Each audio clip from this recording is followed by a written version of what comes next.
I need my bell. Yeah. Okay, I'm gonna call the transportation workshop to order. All right, everyone, we're gonna call it to order.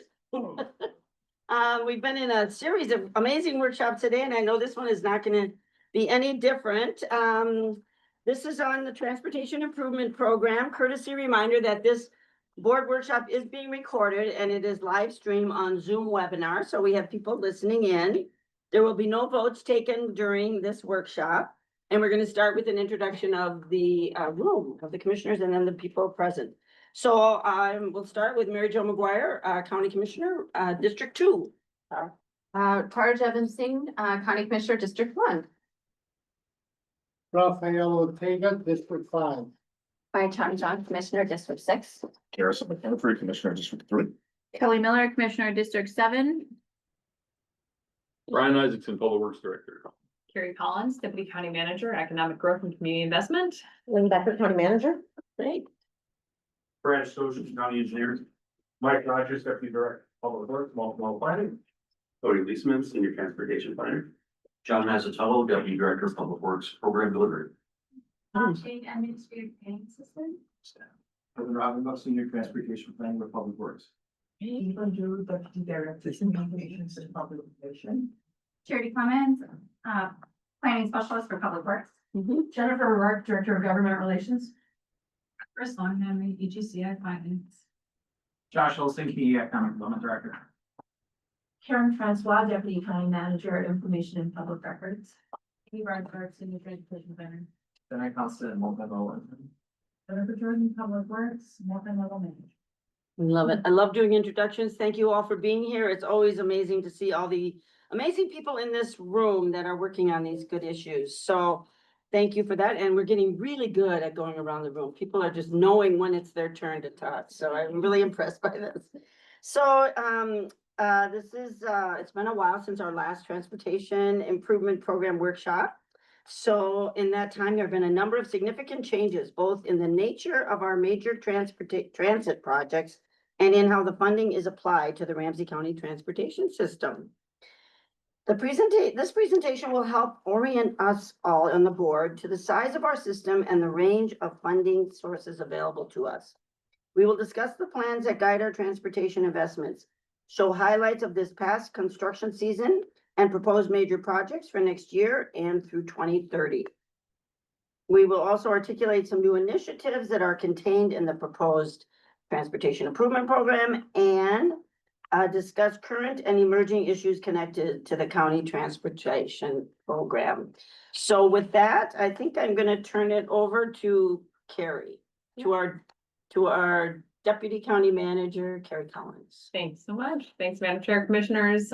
Excited to return to you with a kind of more specified transportation improvement program. I'll just preface presentation before I hand it over to Director Isaacson that, you know, this represents far more intentional and strategic approach to strengthening our tax base. And so it kind of dovetails nicely with the decisions that are before you with the next budget cycle in terms of how we can really free up Ramsey County property and do so in a way that delivers connectivity to housing, to jobs, and to recreation and other opportunities. And so suffice to say, there's a lot of opportunity in Ramsey County, and the interdependencies of our downtown to suburban Ramsey County, I think, are finally being realized as we face the constraint on the budget. So with that said, I'll turn it over to Director Isaacson to kind of walk through what the program is.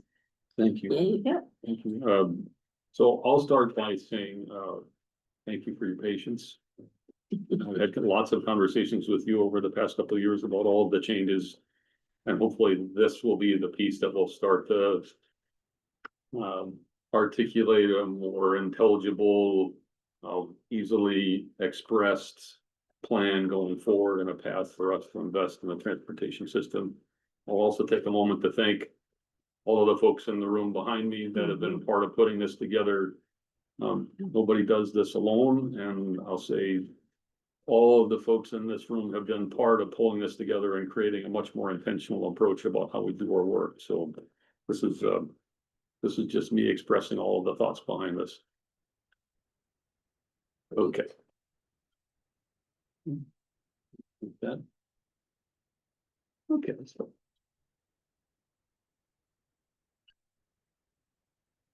So as Commissioner McGuire expressed, we'll give you a little bit of an overview of the system. We'll talk about what is in the tip, both from the perspective of things that we've accomplished last year. We'll highlight some of the major projects and where they're at. We'll talk about projects that we see coming forward in 2026 through 2030. All of this is in preparation for an RBA that will come to you next week. And I'll insert here that as part of your agenda packet, you'll have the full tip document in front of you as part of that RBA. And the RBA will be, there's a bunch of things that are part of the RBA in terms of authorities. Part of this presentation is both articulating the changes that we've experienced and that we continue to see going forward, and how the various plans that both Public Works and CED and others have put together that guide that work. And then we'll talk about some developing initiatives and then some continuing and emerging issues that we have on the horizon. And I'll offer, we talked about questions. I think we should be good to answer questions, but I am gonna build in some pauses at certain spots. Some stuff I'm gonna kind of cruise through, but other stuff we can maybe rest in and spend more time on.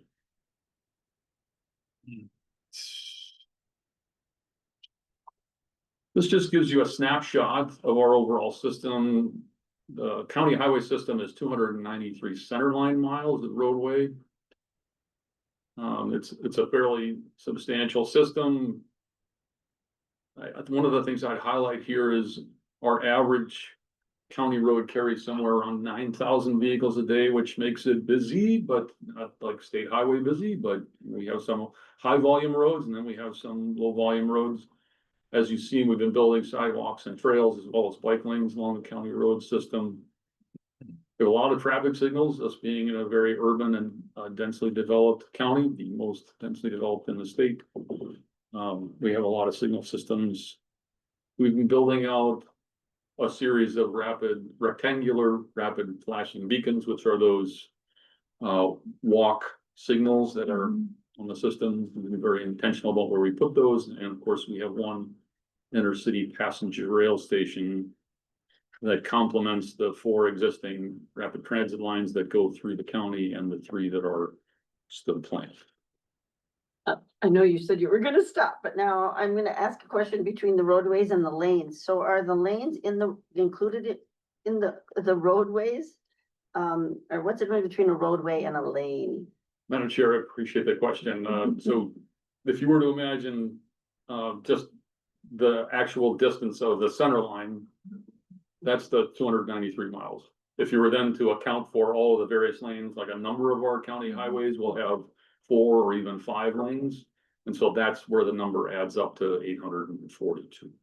Hopefully that clarifies things. Thank you. Yeah. It's been a big year. A big year, not so much in scale, but I would say importance. One of the projects that we've talked to you as board members about at length has been Rice Street. And so to get phase 1 of Rice Street behind us, to see that opening, to be able to celebrate that stage and feel like it hit a lot of the right notes for us and for the community.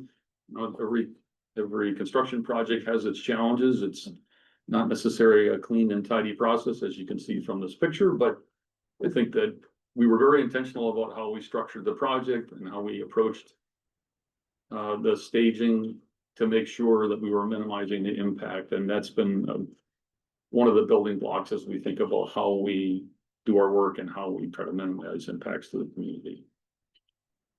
35 Union County Road J is also a highly significant project from the perspective of us doing work on the interstate is not as common as some other counties do. This is a big change in terms of connecting Otter Lake Road over to Centerville Road and to County Road J.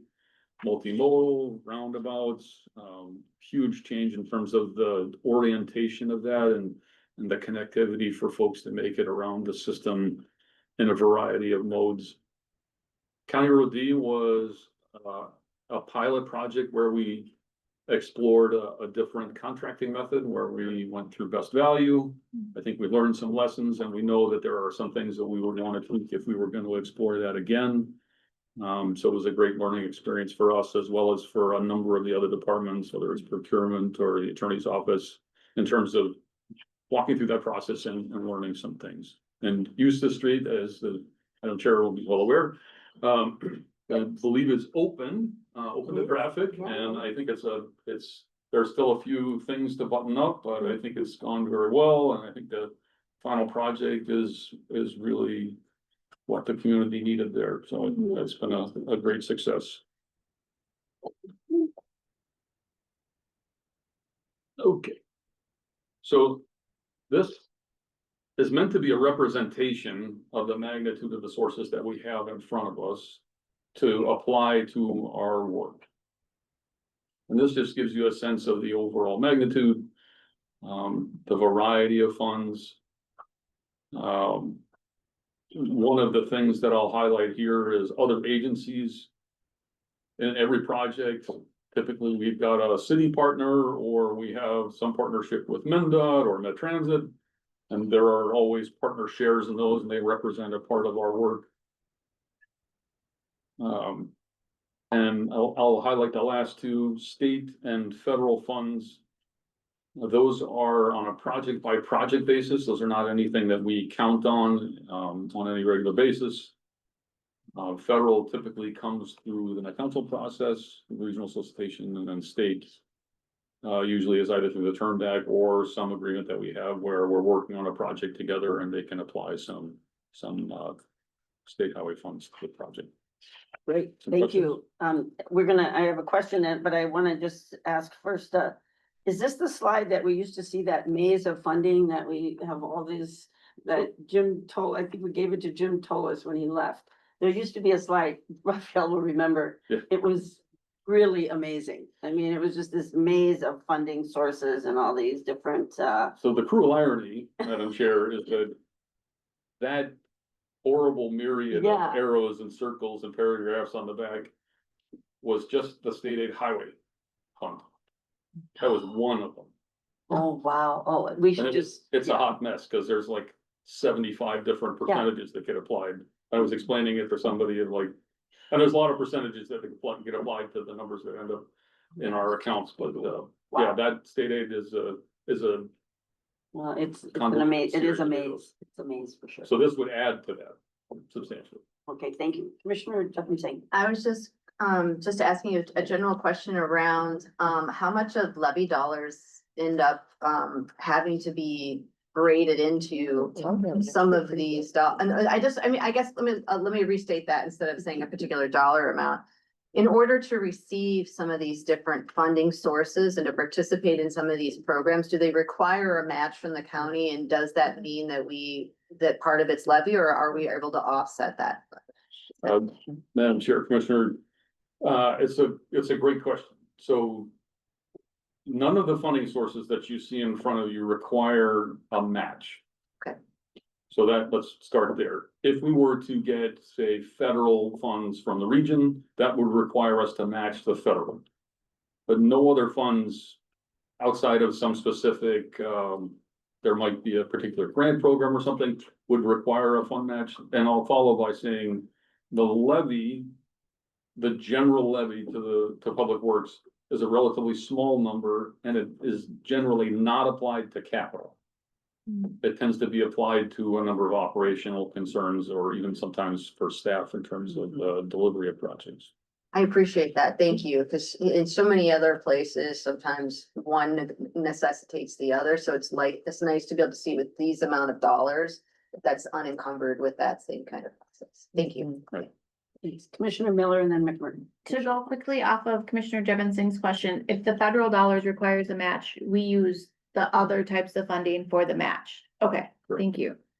Thank you, Commissioner McMurray. Thank you, Madam Chair. Knowing just from the conversations we've had through the AMC District 10 Transportation Working Group, is there any concern? And another caveat, knowing what happened more recently with Anoka County, is there any concern of any of the funding that we're receiving from the state being pulled back or being reallocated to other things that may not be a part of our vision of what we currently have in the transportation improvement plan? Madam Chair, Commissioner, it's another great question. So,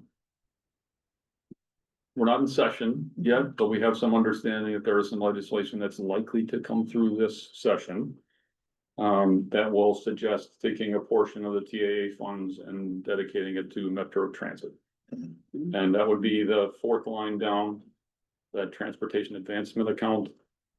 And if I know you're all thinking to yourself, well, I remember in 2023, there were 3 different categories in TAA and they each had their own requirements, right, Rob? And it turns out you're right, you remembered it well. So the proposal would be to take half of that funding source and give it to Met Transit. And then the other half, there would be no restrictions on. And the proposal, at least from what I've heard, and all of this is just speculative at this point because we haven't seen anything written down, is it's proposed to be used for a greenhouse gas mitigation fund. Unclear what projects it would fund. It's unclear how Metro Transit would create projects and deliver those. It's unclear how credits for greenhouse gas would be used or distributed. And if you'll recall, in the greenhouse gas emissions legislation, that is all, it's all aligned with, if there's an expansion project on the state highway, then you have to offset with a greenhouse gas mitigation project. And so all of this would be to say half of the TAA funds that are coming to the 7 metro counties would then be dedicated to creating projects to offset expansions of trunk highways. And I know you're also probably thinking to yourself, but Ramsey County doesn't really expand state highways. And again, you are correct. We don't. Which is why when all our colleagues were talking about greenhouse gas emissions at the Capitol last year, we were all like, what are you talking, why is that even an issue? It hasn't been an issue for us because we don't have the state highways to need to offset, because our colleagues were all, the legislators, I will say, I won't say our colleagues, I should say the legislators were concerned about greenhouse gases. So they were trying to help counties mitigate that, I think is what they were saying. But the counties, they weren't accepting it and we weren't accepting that. And so I wanted to just say, when Commissioner McMurtry mentioned Anoka, that just for those of you that aren't aware, the legislature is requiring in law is requiring Anoka County to spend money on a project that wasn't in their priority list. Maybe you have a better idea, but how I understood it was that they went into it and said, okay, Anoka, you're gonna have to use your money to fund this project, which is like such it's a horrible precedence for us, the state, to have to tell counties what to spend our dollars on. So it's a really big deal. They're suing the state. Anoka is saying, no, and we're all, supporting. I mean, we're all saying, we hope Anoka wins, because we don't want the state to be able to tell people or tell counties what they can spend their money on or not. Am I portraying this correctly? I just wanted to. I wanted to just let people know, when you mentioned Anoka County, that's what we're talking about when we say Anoka County. Madam Chair, So yes, Commissioner. just to add to your Okay, thing, yeah. and with the other issue with gas emissions, we're probably the only county that's not all upset about it. The other 86 are. Oh, yeah. So this is more of a statewide issue than it is. And then with the reduction of the state, what is it here? What do you call TAA? That's the whole metro. That's not just us, just to 7 counties. clarify. That's the entire metro. Yep. So there's gonna be opposition to all of these, metro-wide or statewide. There's a lot, Madam Chair, Yes. there's a lot of supposition that the legislation that's being suggested won't be successful, unclear.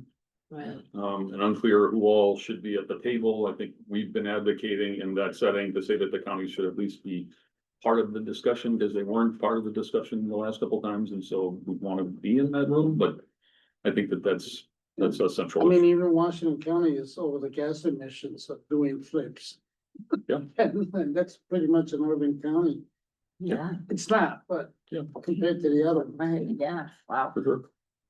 okay, thank you, Thank you. okay, Victor. So I've referenced this a little bit, but I don't think that we can make too small of an issue, too big of an issue out of it. Mhm. The last time we came, let's say that if we were to cast back to 2023, we were to talk with you all as board members about our tip, we would have been at around 30 to 35 million dollars as a program. Our program was much more constrained. We didn't have a long-range plan that articulated the kinds of things we were after or was intentional about where we made improvements. There were, with the exception of Rice Street, which was kind of the beginning of how we're taking a corridor approach, really didn't do corridor studies all that much. And the old transit program was on its own, while it was under the umbrella of Public Works, it was really on its own. And so based on 2023 legislation and based on the actions that you all as board members have taken to reallocate some funds and direct us to distribute those funds across the county, what we now look at is close to $100 million program. Now we have a transportation plan that guides all of that work. We also have a transit and transportation investment plan that is about when we get additional funds, how do we think about where we put those? We're developing a whole corridor approach by which we start to look at corridors much more strategically and say, these are corridors that we're looking at for 3 or 4 or 5 reasons, where we're trying to expand transit service and we're trying to expand access to other modes so that we can, by the nature of doing that, provide more options, which then makes it less expensive to live in Ramsey County. And all of those are about your values as commissioners and how they translate down to the work that we do. And probably the most important thing is it's not just transit that's integrated into this program, which is why when we were talking about active living yesterday, Commissioner, I can say with a lot of confidence, because I know all of you are in that space too, of these funds are integrated so that we look at our projects with an integrated lens. We're all looking at things to try to expand that access, and that's important. What it does mean is it's a really big change. And I know that people are frustrated because they would love to have seen us go from day one, you saying, okay, Public Works, go do the things. You've got a yes from us to use the money to do all these things, to day 2, where we start cutting ribbons. And yet that kind of change requires a lot of time. If you imagine that it took us 5 years to go from the initial work on Rice Street of engaging the public the way that you expect us to actually construct just the first stage, that's the kind of effort that we're going through with these corridors, and that's what it means in terms of that kind of change. So when we were looking at projects and looking at how we expend those funds at a $35 million program, when you talk about that kind of funding change, it means that now we've got to build more things. We've got to plan for a lot more projects. The scale of the projects changes. And fundamentally, we started to build up some staff, but we're probably going to come back to you at some point in the foreseeable future with more needs. I mean, just in reference, this program alone puts us in a scale of like a MnDOT district and probably one of the larger ones. And so it means complexity, it means systems, it means staff, it means a lot of things, but I think these are going to be profound changes for this community. And I think that there's a lot there. Yes, Commissioner Jean. Thank you, Madam Chair. So I just want to also again clarify for myself and also for the public that the tip here is funded through the capital funding sources that we had from the previous slide. Yes. And what we are talking about today are about projects for the next few years Yes. that we're laying out. Okay. Thank you. Yeah, I think that this is, again, the direction that the board had wanted, and we're also asking, where are the projects? So I would love to get to that point too. I definitely hear that, Commissioner. As we get to the different slides, I think what a lot of constituents are asking about is like, what does it mean where we're saying it's just pedestrian, or we just talk about pedestrian corridors here, or what type of improvements is it here? So I think it's really in the details that they're really getting at, and I just love that about District 6. I have lots of residents who are paying attention and want to get into the details. I agree. Yes, Commissioner McMurtry. Question slash comment, and I completely understand the sentiment from my colleague here, because once you do see it, as we're seeing with Rice Street, it's amazing to see it in action, and it's awesome. And so this is all fantastic. Is there, coming off, I'm still thinking about yesterday's meeting with all the different organizations, and although I wasn't there, it seemed to have gone very well, and I think it's such a great tool for us to use to get our message out there to so many partners throughout the community. Is there a potential opportunity for us to do something similar with the different, transit advocacy groups or environmental groups in our community to showcase this is work that they're talking about? I think there's oftentimes a narrative around Ramsey County, not moving forward, enough when it comes to multimodal. This speaks a different story, and I think it speaks to something that we're actually doing, but so many folks, including partners who would be aligned and on board with what we're doing, just don't know. So is there an opportunity for us to kind of get ahead of it proactively and meet with these groups and share with them, here's what we're doing, and then out of that, hopefully develop these third-party advocates out there who can speak to, no, this is what Ramsey County is doing.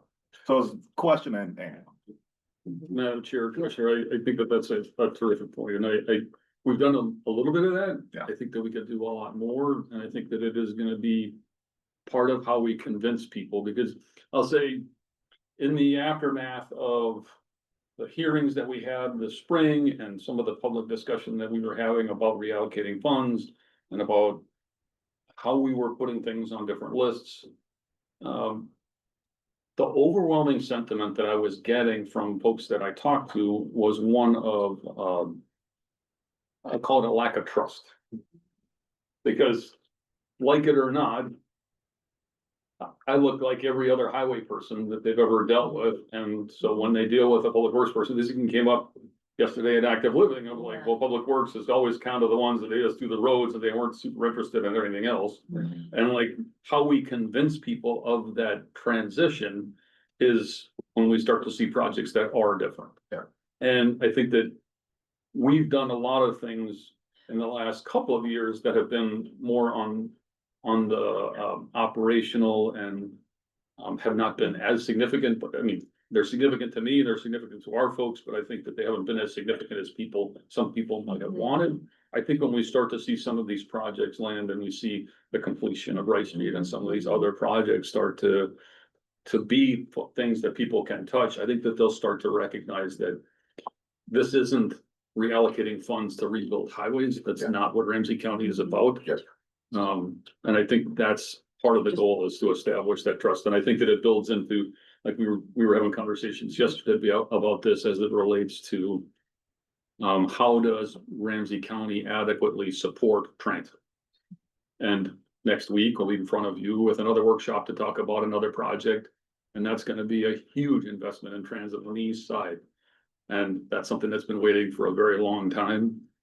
And I think at that stage, people will start to recognize that Ramsey County is not sitting around counting dollars and hoping that we're going to build super highways. This is about how do we build multimodal corridors that work for a lot of people.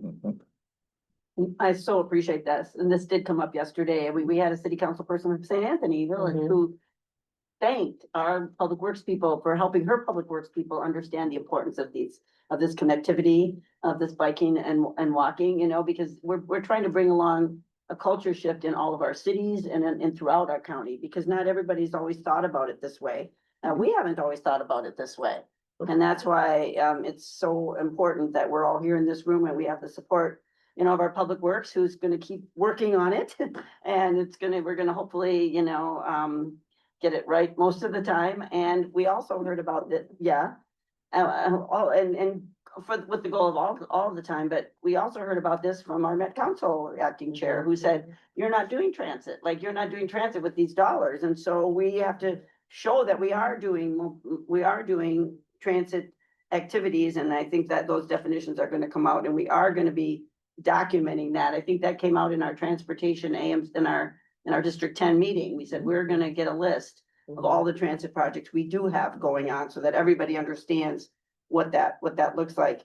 I have county manager, and then I know I have Commissioner Jevonsing, but on this point, we'll just keep on this. Yeah, thank you, Madam Chair. I wanted to just emphasize what Commissioner McMurtry said. I think the goal, so yesterday we had a community convening for folks that weren't there to really bring stakeholders of a particular category, different than what you're saying, but really they were nonprofits, some government agency leaders, and also philanthropy, to share in our message of the work that we're doing, so they can be sort of advocates and mouthpieces of the work that, like, the challenges we're having actually around budget, property tax, things like that. I think we can flip that model for what you're saying. When Brian and Karen and I talked about the slide, I really wanted them to write the word transformation on here. I think sometimes, because these folks have been working on it for so long, and even some of you, we forget what a big move this has been. And so you're gonna see a couple of slides where we've done a little bit better graphics, like with our plans, with the maps, but I see Eve here. I really do think not only do we need the convening discussion to see what that makes sense, and in what groups and where and how to do that, but then also to equip you with better visuals, honestly, because I mean, this is nice, and I appreciate the work, because we're getting better every time, but the work is way more impressive than our slides are able to indicate. I mean, when we go to the legislature, this tells a story, and when we're going against a lot of other folks that don't, are trying to tell us that we're not doing certain things. I don't know if we're, and this isn't no fault of public works, like, we're just, they're doing the hard work of doing the work. We need another lens to, like, package this. So I just, Eva, appreciate you're here. I think we should really talk about more strategic communications here. This is as we get ready for the legislative cycle. I think it tells a better story than we're able to kind of drop in a piece of paper right now. And Commissioner Ortega's been telling me that for quite a while, so I totally agree. I mean, I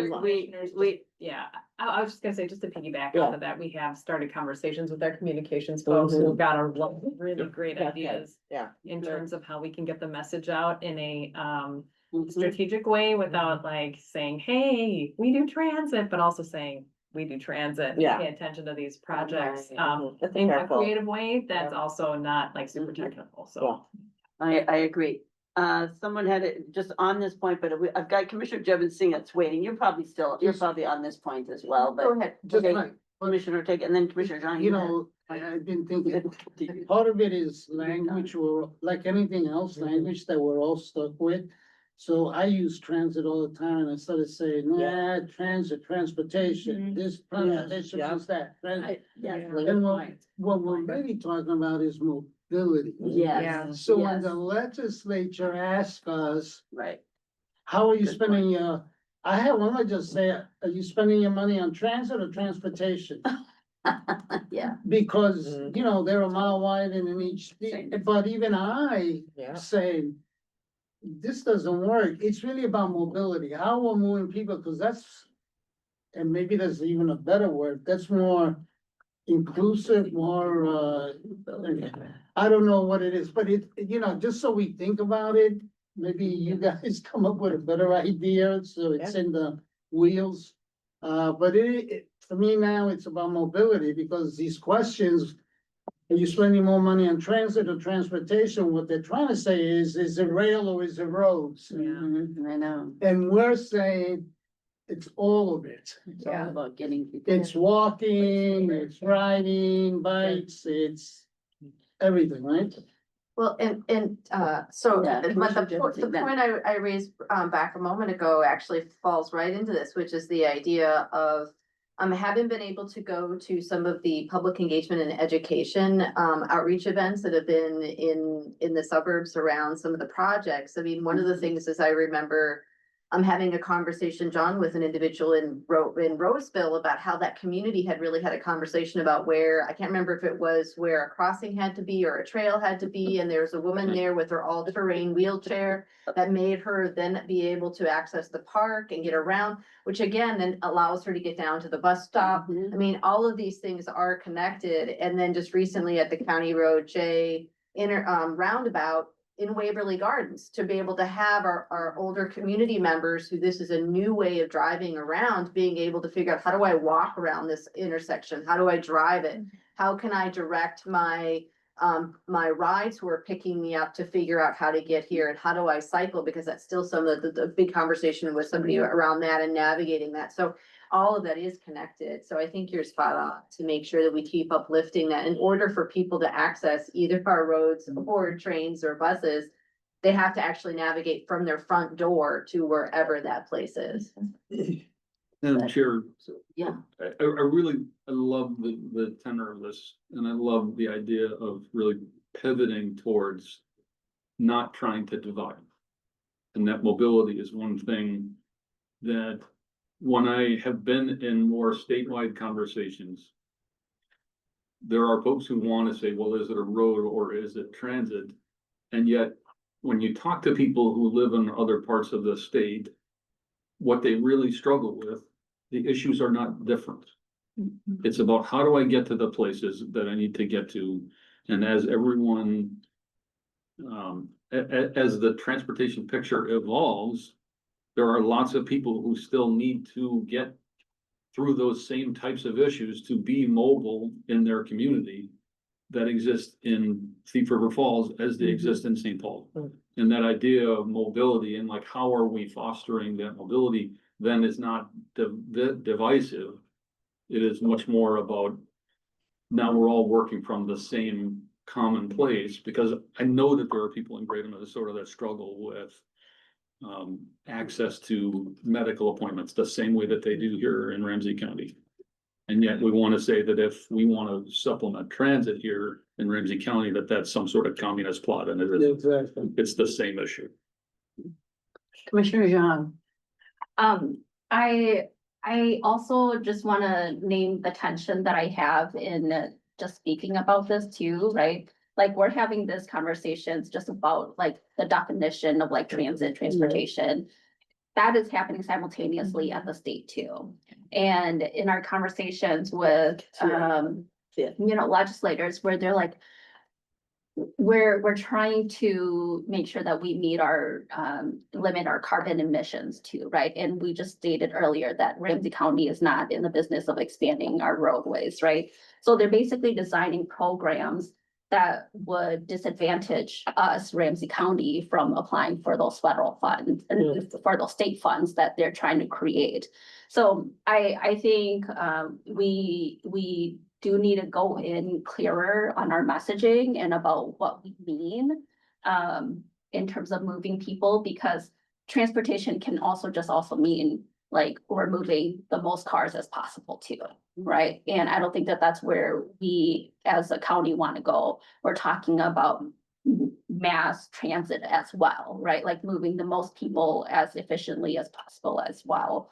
And not relying on single occupancy vehicles. For sure. So I think I just want to name that tension, because as someone who, it doesn't come from a transit world, right? Like, this is really confusing as well too.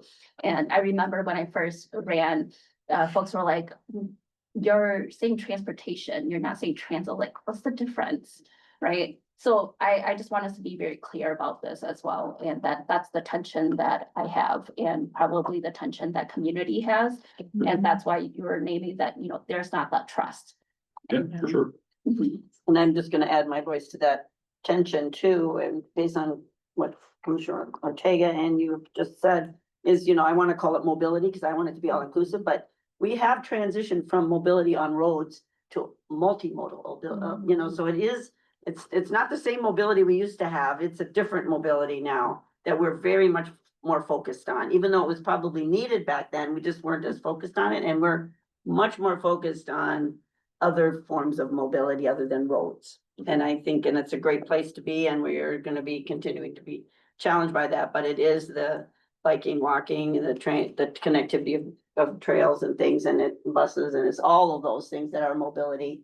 So, we just have to, yeah, I think these definitions are gonna start to become out, and this District 10 conversations have been really helpful, at least in our area, about that. And I want to make sure that you all know you're all invited to these conversations at District 10, you know, they're great conversations which tackle a lot of these kinds of issues. So anyway, thank you. Oh, very good, Madam Chair. So at this point, we'll talk you through a number of the plans. And created this graphic just to try to pull all of the different plans together when we talk about all abilities plan, the climate equity action plan, the ECI, the community, economic competitiveness and inclusion plan, and then the transit and transportation investment plan. All of those things are going to guide our work. And annually, what we bring to you is the things that get sifted through those various lenses. And the tip is how we implement those collective visions. So that's what you'll see when you see the tip and our RDA come to you next week. So full Thanksgiving present for them. This next slide highlights a number of things.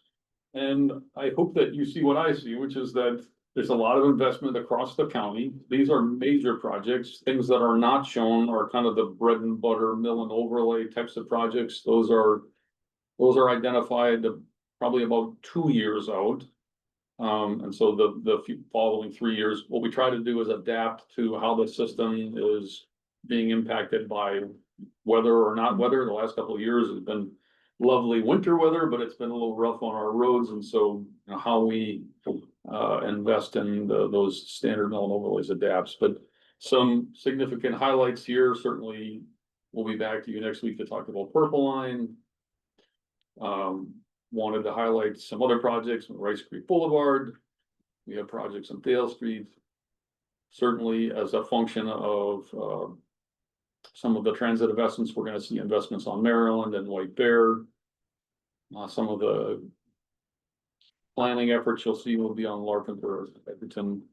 One thing that's not highlighted in the list, but I believe is highlighted on the map, or it should be, is we have a significant project going that'll start next year. It's not, construction will start next year, but project development will start next year on Randolph. And this has been an important project in the West 7th context, working with community folks as well as the city and the commissioner about there's a need there. How can we make that connection better from West 7th to the river? So we'll start a project process here next year. So it's a very important project for the community, very important project in terms of making improvements in that overall area. Thank you. Yes, Commissioner Miller. Thank you, Director Isaacson. I'm going to ask about Lake Blinks Trail. Yeah. Explain why that's not on our project list for the next 5 years. So there are a number of things that we've been in conversation with MnDOT about. Right now, that section of Highway 96 is still a state highway. And Lake Leaks has been a very great advocate for seeing some improvements there that are multimodal. A few of us were in a conversation with the city of White Bear Lake recently and MnDOT about that project. The current issue is that the road where it exists today is not actually in state highway right away. And so MnDOT has been saying, we would love for you to take this road over. We would love for you to do this project and take over all of the things that are causing us heartburn. And we've said that sounds great. If you get it in the right of way and fix the right of way, we'll be happy to do that. And the current status of MnDOT right now is that they are several years behind in their right of way acquisition, which would delay their ability to get that work done. So we continue to be a partner at the table. We continue to talk about the types of things that could be helpful there and ways that we can be helpful, but I think are similar to other state highway discussions. it's really on them to kind of fix some things before we get to the point of getting serious about, Taking ownership. taking ownership of the road. Perfect. But we would advocate the same way that you would, that those multimodal improvements should happen. That should be a continuous thing, as long as that's what the community wants. That's something that should be explored. Okay, thank you. I so appreciate this question because it's come up now in West Seventh and here, you know, if it's a state highway, the state should pay for it. Yeah. Yes. If we start doing it when they don't do it in a timely way, or when they don't decide not, when they say, no, we aren't gonna do it for a while, you should do it. And then if we start doing that, they're just gonna always say that. I would be worried about, or I don't even know if we can do it, but I think the state is, gonna try and get other people to pay for it whenever they can. And am I correct in thinking this way? I mean, I just think we can't set the precedence that we start paying for state. Right. For state rights of way. You absolutely are, and I think that, you know, I spent a lot of time at the department and was part of the levers of what cracked funding open for things, and so there are going to be people who will say to you, other agencies invest in trunk highway projects, and that is entirely true. And we have talked about some places like, say, White Bear and I-94. The model there tends to be that a local agency will advance a bridge and interchange reconstruction, and the local agency brings money to the table to see a different type of investment than what MnDOT would normally do. And so the local agency pays for some portion of that project, MnDOT pays for some portion of it, and there tends to be some other money that's mixed in there, and you get a different type of project, which is exactly what happened with Dale Street. There are lots of examples where, especially in the more suburban counties, where the suburban counties will invest in expanding a state highway when it's not a priority for the department. And those are the types of examples that came up recently in a conversation about, well, why doesn't Ramsey County do this? Well, again, we don't expand state highways because that's not really where the county is at.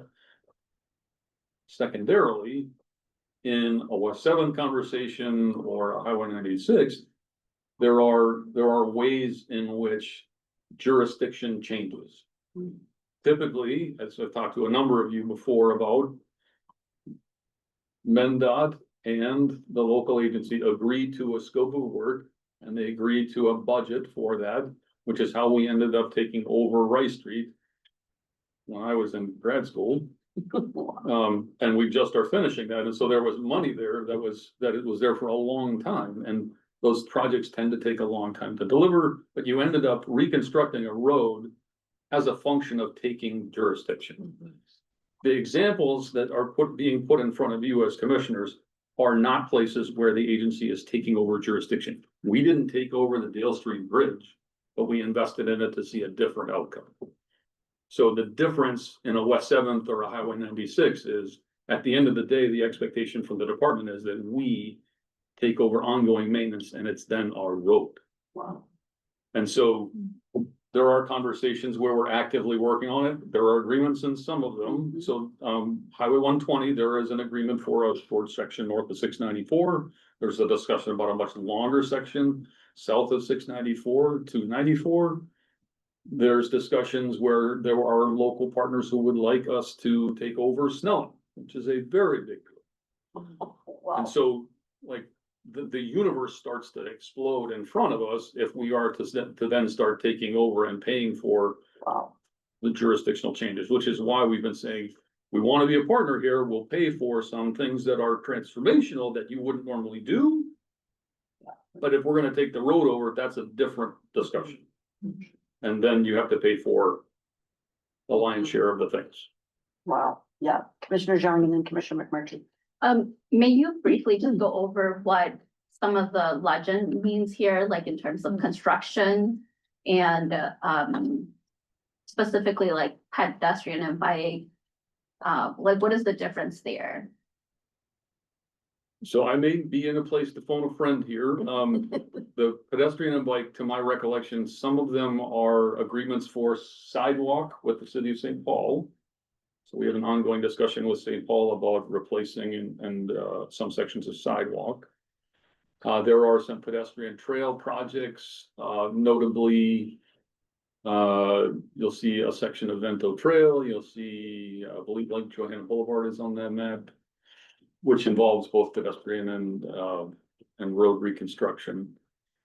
And then when it comes to construction, that tends to be just more significant road work, and whether that's about supporting transit or something else, that's what we've tried to highlight. And it's meant to be highlights. There's a lot of other things that are. Yeah, may we just get a more detailed information sheet about some of the projects here? Like, I'm curious about those little dots too. I know one of them might be the I'm not even sure about which trail, where Pig's Eye is over there. 61, no? Yeah, This one in the bottom? right. Is that 61? One of them is, I'm gonna say Lower Afton Road and Oh, 61, yeah. and the other is 61. Burns, I believe. Okay, So that's, right. The three dots on 96 are Lexington and Hamlin, and I think Rice Creek Boulevard, right? Okay, And the Rice Creek Boulevard piece is about, as we look at the development and we talk about how does Highway 96 evolve as a corridor, we want to be thoughtful about what is that key intersection for Rice Creek Boulevard. That's the Spy Road. This one, yeah. and then if I may, Yes, two more yes. points. One is, especially for like the pedestrian and bike projects. The tab has been actively working on, what the solicitation would look like for active transportation. Are we considering those different funding sources a part of this too? Madam Chair, Commissioner, yes. Okay. I love getting other people's money. Mhm. Absolutely. And Okay. so, when it comes to the active transportation program, I think we will have some submittals there. Part of it'll be about scope and timing, and part of it'll be about whether all of this is ready. Mhm. But yeah, absolutely. We're gonna continue to be thoughtful about the things that we apply for in the regional solicitation, whether it's federal or otherwise. Okay, and then my third point here is, with our transit way projects or the ones that we have identified. And just knowing how long transit way projects take. Are we considering or like even thinking outside of this 2030 timeframe of leading transit corridor studies? Madam Chair, Commissioner, that is a terrific question. So the short answer is yes. I think that the longer answer is, it's a bit of an uphill climb, and I'll tell you a story. So as part of the region's approach to arterial BRT, they're going through that evaluation right now of how they select arterial BRT projects. What are the next three? And those take them post 2030.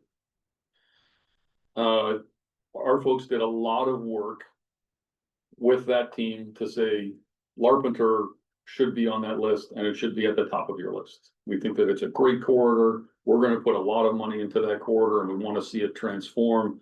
How do we make that work between the two of us? In the same way that we did with Rice Street and Robert Street. How do we make that jump? From there, the conversation was much more of, they have a whole hierarchy in how they make those decisions and where they see priorities.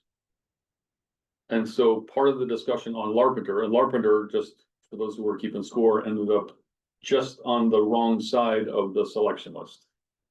And so we had a robust conversation with them, with Met Transit, about that choice. But their disposition on it was, there's not enough people there, there's not enough there. And I mean, I can respect that on some level, right? Like, there's development that's gonna happen, but we've all watched developments that haven't happened or take longer than we think, and so do we wanna get ahead of that? Maybe not. But to that end, I think our folks are gonna come at this from a consistent approach of wanting to push Met Transit to look at corridors that have potential. To try to get them so that when we invest in a corridor, they are making those operational changes, and that we know where their operational sore spots are. And so we've set up a meeting between our folks and the transit folks to say, tell us, because I don't know if you know this, but every Metro Transit vehicle has automatic vehicle locating. which means that they're all GPS tracked 24 hours, 7 days a week.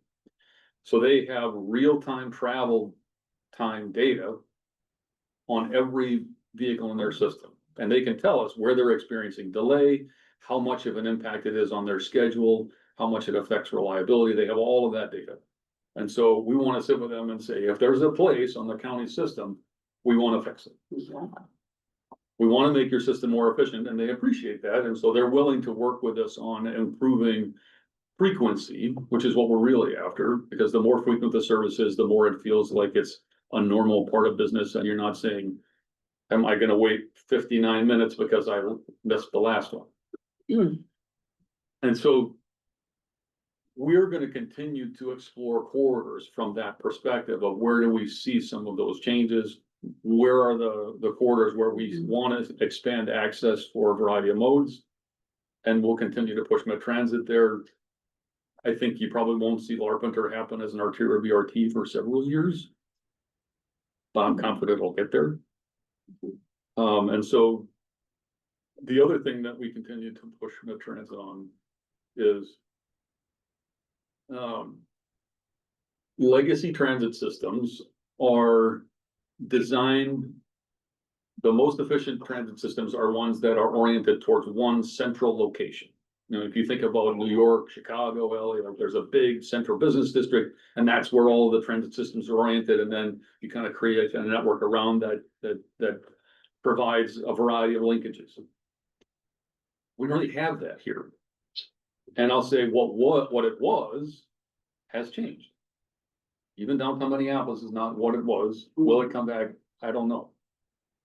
But I think that what we all experience is Mondays and Fridays are awfully light in lots of places because people tend to work from home that can. And what we saw during COVID was, let's say 25, 30, 35% of people can work remote some part of the week. And so how does that change the pattern? What do people do then? Do they go other places? Do they connect to other routes? Or does it mean that their workplace changed? And now it's not in the central business district, but it's close. And so I think that that's a thing that we continue to ask when we talk to Met Transit is, are you thinking about where some of these pattern changes are manifesting themselves in your system? So those are the kinds of things we're doing. To that end, we're going to continue to plan our system. I will say I don't necessarily see Met Transit doing that level of planning to say in 2045 we're going to see a transit network that looks like X. Right? That's not really what they do, but I think that we're going to continue to push them to do better. With that said, though, I do want to share, Madam Chair, Commissioners, that there is a transit section within the county's comprehensive plan. So you'll recall every 10 years, municipalities have to pass or adopt a comprehensive plan through the Met Council. We do too. It's not as land use heavy because we don't have to hit the requirements that the cities do, but we do need to demonstrate that we've got a longer range plan associated with our network. And so that will probably start to gear up in a couple of years, I would imagine, which allows us to do that kind of 10-year like forecast.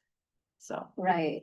And if I may, Madam Chair, I just think that that's just so important for us to just think ahead, right? Like of us controlling what we can and what we know, 100%. right? Like we've said it so many times that Ramsey County is fully built out. We're the smallest, densest county. We know where the development opportunities are, or very few, right? But we also know the zoning, right, of that cities have in place already. So let us work on that and let us double down on investing in those areas so that we can build up a robust system. Just thinking to what Commissioner McGuire was talking about today about Green Line, just like she doesn't use it because, there's nothing that connects to where she lives. And if we want to move people to transit or make it easy, we have to build a network that's fully connected throughout the region. We can't just build a few transit lines and say we did transit. 100% agree. Yeah. And last point is that the the work environment may change, but we also know that there are just some basic core human services areas where it will require in person, right?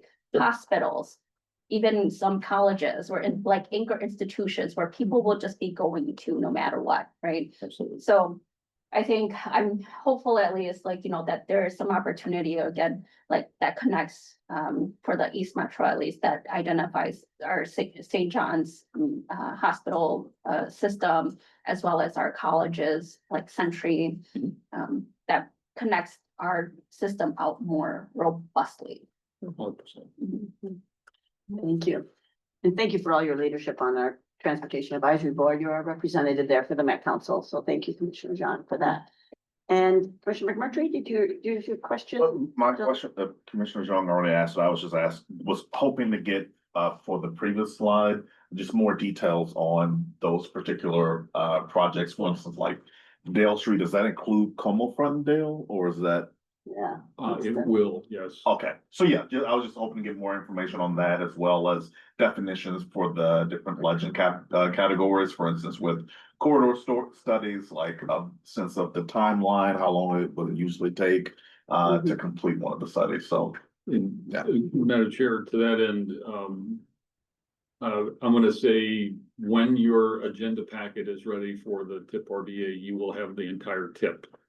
And it will have location, it will have a short description about what the project type is. By project and by year and by category. So there's, like I said, there's a lot of detail there if you choose to dive in. I have a question. As we're looking at these streets now, all of us that have been in all these public hearings in our districts, because we all go to them, because we hear from our public about what they want, and they want a road, but they also want a trail. I mean, they want a bike to be able to walk there. They want a pedestrian path and a bike path. At least in my community, I don't think any of you are any different. And if there's not one, they want to know why. So like when I go to these public hearings, and I see, let's say County Road B, the Target intersection, everybody wanted transit. They wanted biking and walking and road, everything to that Snelling and B intersection. Well, it's just really, really busy. So it's really hard to do a bike and ped trail and everything. But that's all I heard was, why aren't you putting that in? Why are you putting a road in? And you did put something in. And so I'm gonna let you answer that one, but the question is, are we always, whenever we do a road, are we always looking at, I hope we're always looking at whether we can add a ped and bike pathway alongside it. And we have to know why we're not doing it, if we aren't doing it. That's sort of my desire. Sure. That we actually always look at that. Sometimes we can't. And I just need for me and the community to know why. Because I think they all want that people are always looking for the kind of connectivity that they do. So I think County Road B is an interesting example. Yeah. And I'll say to your second question of, are we always looking? I think that the answer is not always. Okay. Sometimes we are just there to maintain the pavement. The pavement, right? And, we have a philosophy about how we're trying to maintain the integrity of the pavement. We're trying to keep that cost as low as possible, to keep the pavement in good working condition. There are lots of times where we are looking at that, and sometimes it will be about the type of impact that results in. Sometimes it will be about whether our local partner is willing to bear a part of that or to maintain it. Cities do sidewalks. Cities do sidewalks. Cities do sidewalks, because a lot of people don't understand also. And I'm gonna make sure that I'm keeping eye contact with my friends back here. So with County Road B, I'm gonna say that part of that was about the type of impact that we were gonna see. And to my recollection, with County Road B, we would end up regrading a whole series of driveways. If you imagine all the driveways, I'm gonna say on the south side. It's a ton. South side. On the south side of B, we would have had to regrade everyone's driveway up to their door. Gee. And if you'll recall, so that project was in 22 or 23? 23. It's really just recent. Which meant we were designing it in 21, which predates all of this available funding, and so that really is a framework. You know, so if we weren't really in a position to expend those kinds of funds in that place at that time, and it ended up being a much deeper project that we even planned for. So it's a complex A lot picture, of stuff, right? And yeah. so while I can totally respect that folks in that neighborhood wanted that, I don't know that anyone would have looked at that and said, yeah, go ahead and regrade everybody's driveway. We don't care what the cost is. But, you know, maybe in today's world, we might have thought about it differently. I don't know that I could say one way or the other, but it is those kinds of decisions where there is a real world impact. Right. And those are really challenging. And I really appreciate that, and I think just to have that discussion and be able to tell the neighbors that, and you've been good at it. I mean, I asked all those questions and then you gave me these answers, and some people were gonna be okay with it and some people weren't.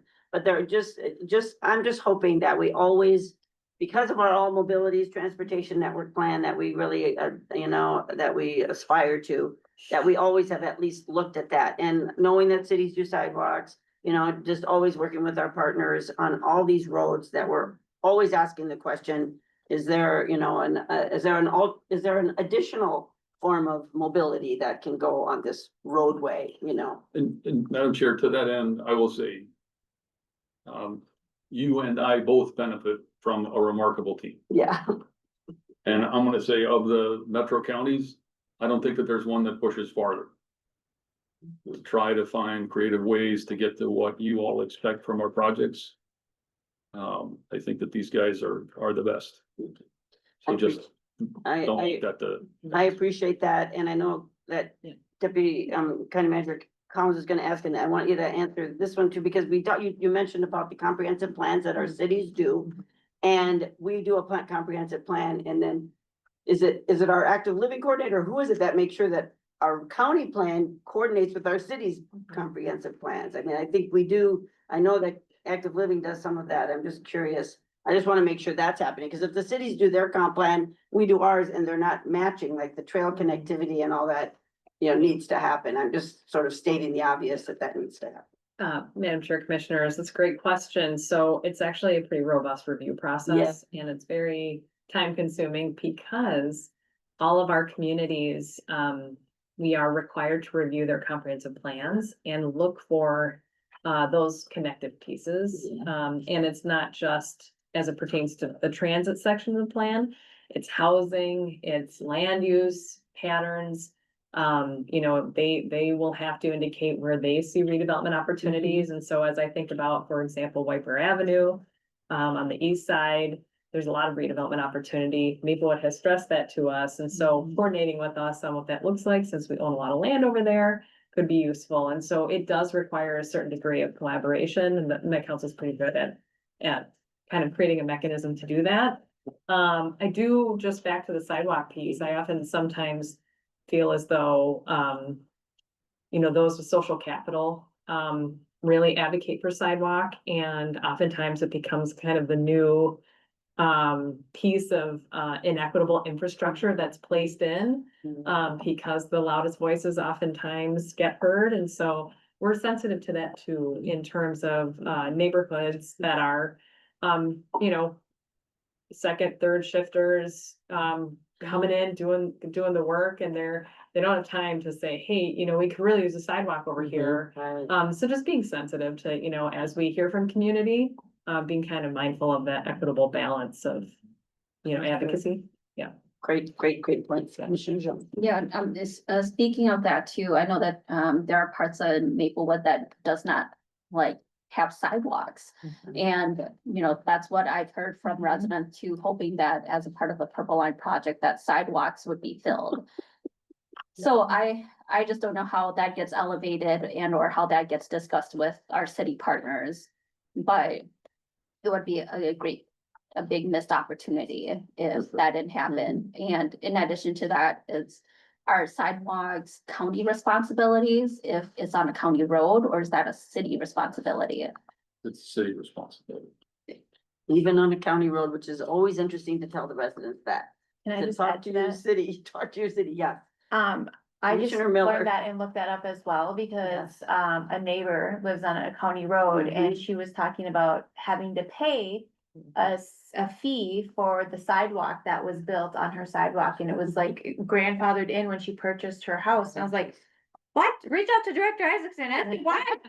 Why are you paying on a sidewalk to a city on a county road? And then I just did a quick Google search and found it. I was like, wow, I didn't know that residents have to pay for the sidewalk to be built on a road if they want it there. Mhm. Yeah. Just really quick, my dad, lives on Prosperity in Maplewood, and they just reconstructed the road there, and so it's close to a $7,000 assessment.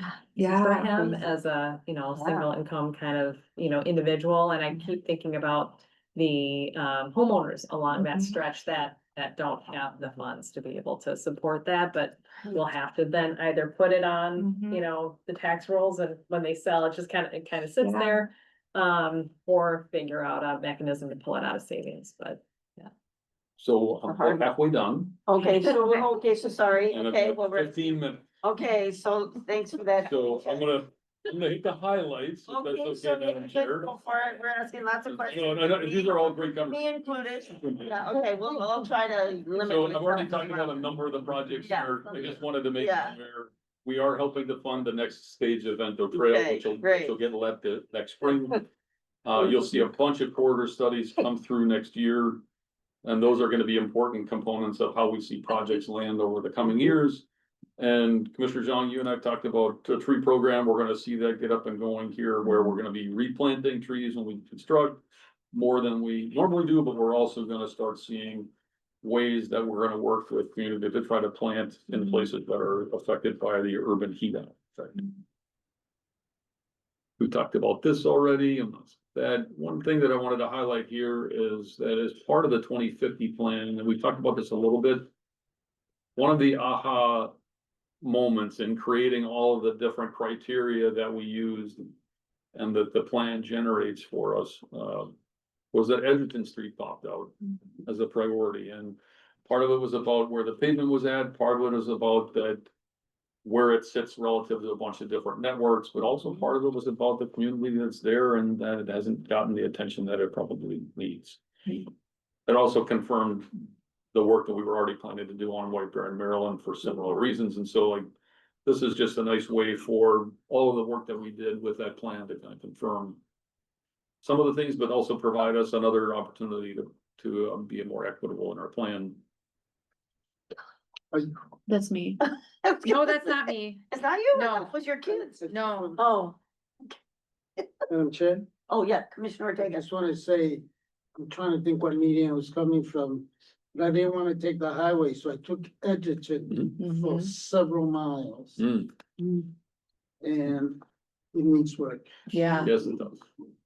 Wow. Yep, Okay. so we'll see a plan start coming. And a green arrow. Blight. Oh, always those. Duly noted. Okay, And access, I was surprised about the. What would be the right word? There are barriers Yeah. along Yes. that. fair point. I think it's gonna be a great study. I think there's a lot of opportunity Yeah. there to make it a lot better for the community. I talked about that, let's see. Gonna say we talked about that. We talked about this a little bit, and I think we just wanna emphasize that point of as we provide more access to more modes, what we're really doing is driving down the overall index of what it costs to live in a Ramsey County community. And I think that ends up relating to, we can do all of the work that we can do for affordable housing, but transportation is a big component of whether that really is at the end of the day affordable or not. So that's not lost on us. Commissioner McMurtry. Real quick, on the economic competitive plan, I know we went on the impact conference and had a chance to tour different neighborhoods in Portland. One thing that we came across was their relationship to different organizations that are centered around placemaking, and wanted to kind of bring that up and see if that's something that we are thinking about as we are building out this plan of incorporating, I see the housing piece, but also placemaking and the arts as we're building out these corridors. Madam Chair, Commissioner, I think that's a great question. I think that we are open to it. I'll say that a lot of times that's gonna end up being something that I think the city is gonna ask for or not. Not every city is gonna want that, but I think some cities would. Yeah. And I think we're open to it. We currently maintain some artwork. And we are supportive of others that are coming here soon. So I think we're open to it. So I hopefully that answers. Thank you. Good question. Okay. That, we've talked a little bit about climate equity, but I think that, what we're doing two main things when it comes to climate equity. Again, we're trying to drive down people's costs and the related climate impacts of how people get around. Providing more access to more modes is those two things. The secondary piece that we're spending a lot of energy on at the moment is trying to make our stormwater infrastructure more resilient. You know, what we see is that we're getting nominally the same amount of rain, but we're getting it at a lot fewer events. And so those events can overtop a road, or they can make it just a lot more difficult to traverse. And so we're spending a lot of time and energy getting our arms around the condition of our stormwater infrastructure and what we can do to make that functions better. I wanted to highlight work that Mike and his team have been doing when it comes to interacting with railroads. We've had a couple of conversations with some railroad organizations to try to talk about at-grade rail crossings and working with them to figure out a way that we can help to fund some improvements of at-grade rail crossings. As part of our rail authority funding, it's a great way to be a partner. It's a great way to build that relationship. Secondarily, we are in conversation with some folks that there's some promise to see another passenger rail line come through the depot. This one's likely to come from Eau Claire. And that holds some promise for seeing yet more vibrancy and vitality in the Union Depot. And then as a part of that, the emphasis with the rail authority funds is to continue to provide sustained funding for Union Depot, both capital maintenance as well as operations. I'll highlight a couple of things here. There's a lot that we could spend time on. We've talked about investing in trails, ADA and sidewalk investments continue to be very important components of our business. We've talked about wanting to see the AVRT system and network grow out and how our road investments encourage that expansion.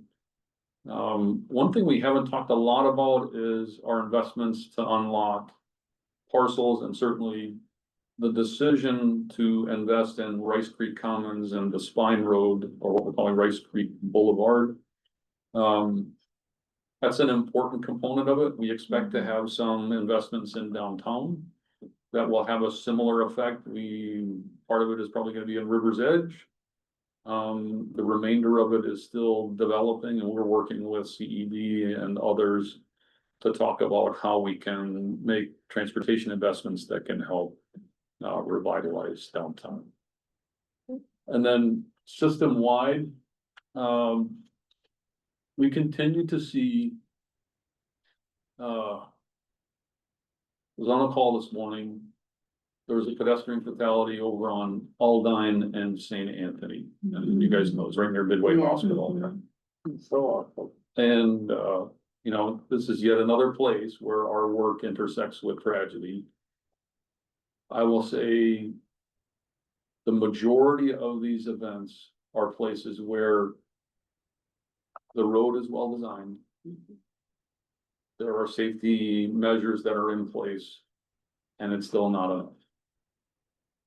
And so we continue to try to explore ways to improve safety. I'm gonna say it's our contention, and you guys can flag me down if I'm wrong, but that the combination of higher than posted speeds across our system and distracted driving is really, it's having an effect. I will say that if I recall right, and Brad, I'm not sure if I got this right, but I recall fatalities are down this year statewide. But where we're seeing it, some growth is in the pedestrian and bicycle space. And not just in Ramsey County. I mean, this is not an issue that's specific to Ramsey County. It's a across the system. So we're gonna continue to try to focus on that. We're in conversation with folks who are involved in the pilot project in Minneapolis to look at ways to manage speeds and speed cameras. But those are things that we view as pretty vital to make in this network the kind of network that we want. Lastly, I'll point out that bottom bullet. We have had an ongoing discussion with our cities about local cost share policy. MnDOT is exploring its cost participation policy, and if I'm in the weeds, I apologize, but every project, MnDOT projects, county projects, there are shares that partners bear. Like I said earlier, our share with, if a city has a project that has a share with us, it tends to be somewhere in the 5 to 15% range of the overall cost of the project, maybe a little higher. And so we've been engaging with our cities to say, where are places where we can relieve some of that capital burden for you, because we do ask you to maintain some things in your city on a county system. Let's try to relieve some of that pressure by providing some capital for you. And so it's been a good conversation. We're not quite done yet. I'd say we're close. And our partners have been, I think, very happy with being engaged in the conversation. But I think we'll get there probably in the next 6 months, where we'll have a revised policy, which will be less of a burden to our city partners, and that'll mean that they'll be able to be in their system. Obviously, Should we move on? this is the last slide. The last slide. Awesome. So, Is there a West Seventh Street proposal, or is it, we're working? so yeah, we could spend the next, hour. Hour and a half, is that okay? I just, if there's one, we The, can do the another. short version, Madam Chair, is that Excuse me. there was a West Seventh proposal. It has been evolving, and I know that you're getting a lot of inquiries on it, and we're putting together some materials for you all to have so that you can have things to speak from. It started out as Met Transit and St. Paul did not have any money in it. The counties, so Hennepin and Ramsey, would pay for the 70% of the project. And then that would pay for the others. It was $500 million, round numbers. And For both there- counties. $500 million total, so Met Transit, MnDOT, St. Paul, Hennepin and Ramsey. And Hennepin and Ramsey would bear 350 or 500 million. And Met Transit wouldn't pay anything. So it's evolved. The city of St. Paul's been doing great work here of trying to triage, to say, well, let's work on what are the priority places where we need to do work. They've been trying to make the gap smaller. There continues to be pressure for MnDOT to figure out how to fund whatever the number is. And there's a lot of legislative interest. I'll just say, there's a lot of work that our folks have been doing behind the scenes that doesn't get daylight. So it looks like we're not interested or we're not a party, and that's how it's being portrayed. I can tell you that that's not the case. We are in every conversation. We are trying to come up with solutions. We just haven't gotten there yet. And I'll say, every project that I've been involved in that's over $200 million has always taken a long time to figure out who's paying for what, because the stakes are high. And when a project gets that big and complicated, the risks are high. The risk that the estimate is $200 million low are there. And those are real risks for anybody who's taking on whatever share of the project. And so I think that what we'll see is that you'll see partners coming together. What we're talking about is trying to find ways to pay for things that are in the spirit of the jurisdiction conversation we had earlier. If there's stuff that MnDOT doesn't normally do or pay for, we can pay for those elements, MnDOT pays for the base road work. Transit pays for its transit things because it's now arterial BRT.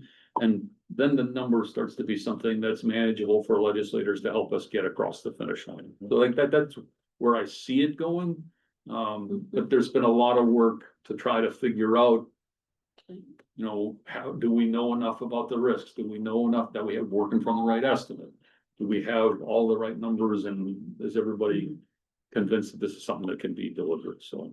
Madam Chair, Commissioners, just to amplify that a bit too, I think one of my observations sitting in those calls and meetings, and certainly the town hall, was that there's a wide range of perspectives still on what the project should look like.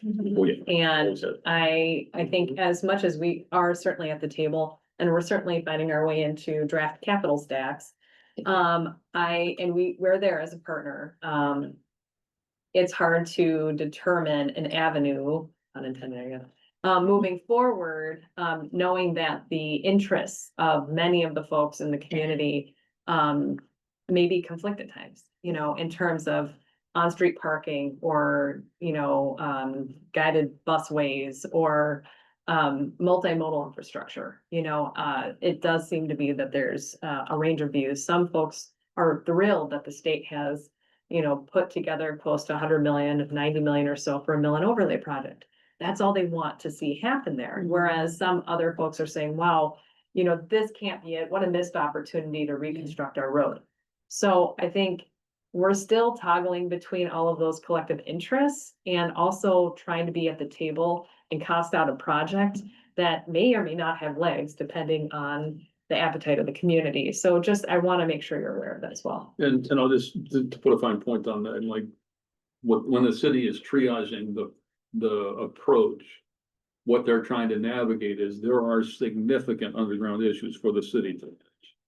Their water and storm system are a real problem. What we saw out in front of Casetas exists in a number of places along the corridor, and those are real troubling problems.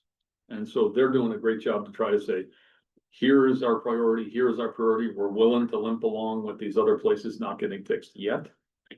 And so that's been a really important part of trying to figure those out, but. Commissioner Jean? Yes.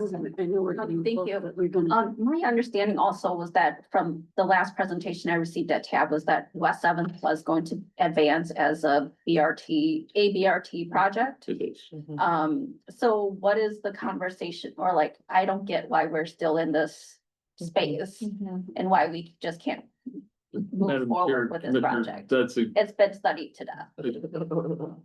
fair point. I think we're in it because the perception is, if we were willing to reconstruct it before, why aren't we willing to reconstruct it now? And I will say to that end, when Ramsey County and Hennepin County wanted to see a train, you're tearing everything up. In order to put that infrastructure in, everything gets torn up. Yeah. And that's our initiation. That to me is a totally reasonable statement to say, if you're tearing everything up and you're gonna put it all back, congratulations, it's yours. And there was a whole funding package that was associated with it. And that would have included federal funds too. It would have been, 45% federal funds. When we're talking about a bus, and it's really not a substantial change from the bus that we see today, the argument for us reconstructing road doesn't hold the same weight. And so when we look at it and say, can the bus exist on West Seventh as it is? I mean, it can. Then it's more about, well, does the pavement need to be reconstructed? Yes, it does. And is that our issue? No, it isn't. But I think that the perspective is, if we had money for the thing before, why wouldn't we just apply that money here? And like, it's like we got a coupon, we're only paying $350 million instead of 750, which is not the same. And we may have a lot of resources, but as we talked about today, there's a lot of things that we need to do here. And that can't be lost in the conversation. MnDOT has a lot of resources. They could choose to allocate $500 million to do this if they chose to, but it would mean they do a whole bunch of things that wouldn't get done, which would be the same for us. And that's the lens that I think we need to apply to that conversation, is it's about choices. The other thing, just to repeat it again, is the federal government was gonna pay for half of it, Yeah. which the math doesn't add up when the federal government is not involved. And it's not like we had this pot of money sitting over here. It was gonna have to be allocated throughout the Projected, year. yes. It's not like we have it just sitting in savings or It anything. takes years It to just build. takes years to put money into that. So it's not like it was just sitting there. So, I think to add to that Commissioner. point too, though, like, we don't pay for full cost of ABRT. Correct. If it was a BRT, that would be a different story, Mhm. but since it's ABRT, we only cover so much. Right. And I think that's also important to note as well. Thank you. yeah.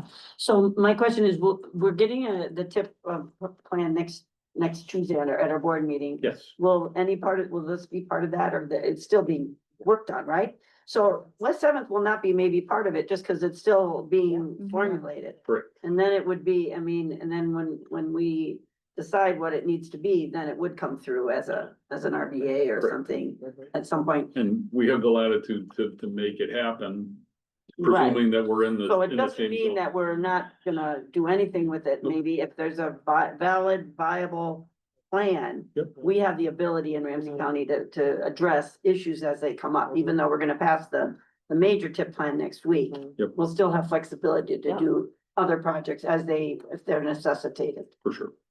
So I just wanted everybody to understand that we're not forsaking some of these really important projects that the public really wants. Folks, thank you so much for your time today. I appreciate all of the conversation. This has been great. And hopefully when you get the detailed document, you'll see what we've been talking about. If there are questions, certainly shoot us a note. We'll be happy to talk with you. We really appreciate all your work, yours and your teams. Good job, everyone. Thank you so much. Thank you. Thank you. Appreciate it.